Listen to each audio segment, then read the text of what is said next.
ಒಂದು ಅಹಂಕಾರದಿಂದನೇ ನಿಮಗೆ ಬಂದಿರೋದು 19 ಸೀಟು 63ಕ್ಕೆ ಇದೇ ಅಹಂಕಾರದಿಂದನೇ ನಿಮಗೆ ಕನ್ಸಿಕ್ಯೂಟಿವ್ 80 ಎಲೆಕ್ಷನ್ ಸೋತಿರೋದು ಇದೇ ಅಹಂಕಾರ ದಯವಿಟ್ಟು party in India party in India ಅಹಂಕಾರ ಅಧಿಕಾರ ಬಿಜೆಪಿ ಮಾತಾಡಿದ್ರೆ ಈ ಡೆಮಾಕ್ರಸಿ ಸೆಲೆಬ್ರೇಷನ್ ದಾಗ ಪಾರ್ಟಿಸಿಪೇಷನ್ ಇಲ್ಲ. ಸುಪ್ರೀಂ ಕೋರ್ಟ್ ನ 4 ಜಸ್ಟಿಸ್ ಗಳು ಸುಪ್ರೀಂ ಕೋರ್ಟ್ 4 ಜನ ಜಸ್ಟಿಸ್ ಗಳು ರಸ್ತೆ ಮೇಲೆ ಕೂತ್ಕೊಂಡು ಇತಿಹಾಸದಲ್ಲಿ ಭಾರತ ಇತಿಹಾಸದಲ್ಲಿ ಕೂತ್ಕೊಂಡು ಫಸ್ಟ್ ಟೈಮ್ ಕೂತ್ಕೊಂಡು ಡೆಮಾಕ್ರಸಿ ನಾನು ಹೇಳೋದಕ್ಕೆ ಇಷ್ಟಪಡೋದು ಇಷ್ಟೇನೆ. ನಿಮಗೆ 19 ಔಟ್ ಆಫ್ 63 ಸೀಟ್ಸ್ ಬಂದಾಗ ಒಂದು ಬಾರಿ ದಯವಿಟ್ಟು ಆತ್ಮಾಲೋಕನವಾಗ್ಲಿ. ನಿಮಗೆ ಜನರಿಗೆ ಕೇಳ್ತಾ ಇದ್ದಾರೆ, ನೀವು ಯಾವ ವೋಟ್ ಚೋರಿ ಅಂತ ಹೇಳ್ತಾ ಇದ್ರು. ನಿಮ್ಮ ಪಾರ್ಟ್ನರ್ ಇರೋದು RJD. ಬ್ಯಾಲೆಟ್ಗಳನ್ನ ಕದ್ಕೊಂಡು ಹೋಗಿ ವೋಟ್ ಚೋರಿ ಮಾಡಿರೋದು, ಒರಿಜಿನಲ್ ವೋಟ್ ಚೋರಿ ಮಾಡಿರೋದು RJD. ನೀವು ಅವ್ರ ಜೊತೆ ಸೇರ್ಕೊಂಡಿದ್ದೀರಾ. ದಯವಿಟ್ಟು ಒಂದು ನಿಮಿಷ ಕೇಳಿಸ್ಕೊಳ್ಳಿ. ನಿಮಗೆ ಸೀರಿಯಸ್ನೆಸ್ ಇದ್ರೆ ಒಂದು ಪ್ರೆಸೆಂಟ್ ಆಗಿರೋ LOP ಬೇಕು. ಈ ಎಲೆಕ್ಷನ್ ಚುನಾವಣೆಯ ಪೂರ್ತಿಯ ಕಾಲದಲ್ಲಿ 4 ಕಂಟ್ರಿ ವಿಸಿಟ್ ಮಾಡಿರುವಂತಹ ರಾಹುಲ್ ಗಾಂಧಿ ಅವರಿಗೆ ಬಿಹಾರದಲ್ಲಿ ನಡೀತಿರೋದು ಏನು ಅಂತ ಹೇಳಕ್ಕೆ ಬಂದಿಲ್ಲ. ಇವತ್ತು ಕೌಂಟಿಂಗ್ ಡೇ ದಿವಸ ಅವ್ರು ಇಲ್ಲ ಅಲ್ಲಿ. ನೀವು ಹೇಳಿದ್ದಾಯ್ತು. ನಾನು ಹೇಳೋದಕ್ಕೆ ಇದು ಪ್ರತಿ ನಾವು ಲಾಸ್ಟ್ 11 ವರ್ಷದಿಂದ ನೋಡ್ಕೊಂಡು ಬರ್ತಾ ಇರೋಂಥದ್ದು.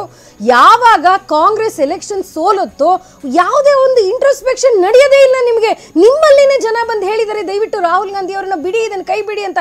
ಹೋಗಿ ನೀವು ಅವರನ್ನ LOP ಮಾಡಿದ್ದೀರಾ. ಅವ್ರಿಗೆ ರಾಜಕೀಯದ ಬಗ್ಗೆ ಸೀರಿಯಸ್ನೆಸ್ ಇಲ್ಲ ಅಂದ್ರೆ ಯಾಕೆ ಬೇಕು? ಮತ್ತೆ ವೋಟ್ ಚೋರಿಯ ವಿಷಯ ಬಗ್ಗೆ ಬಂದಾಗ ಈ ರಿವಿಷನ್ ಆಯ್ತಲ್ಲ, ಅದಾದ ಎಷ್ಟು ಹೋಗಿ ನೀವು ರೆಪ್ರೆಸೆಂಟೇಷನ್ ಮಾಡಿದ್ದೀರಾ ಎಲೆಕ್ಷನ್ ಕಮಿಷನ್ಗೆ?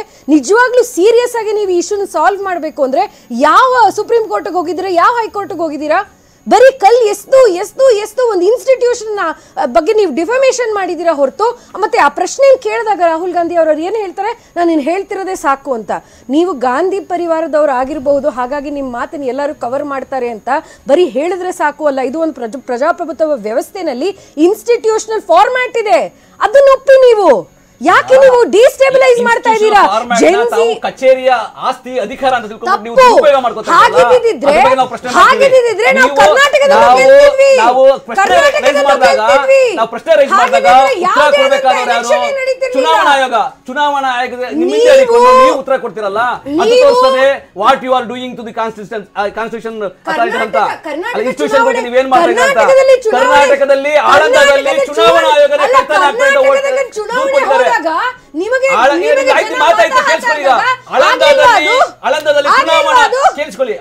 ಚುನಾವಣಾ ಆಯೋಗನೇ ಕಂಪ್ಲೇಂಟ್ ಕೊಟ್ಟಿದೆ, ಕಳ್ಳತನ ಆಯ್ತಾ ಇತ್ತು ಅಂತ.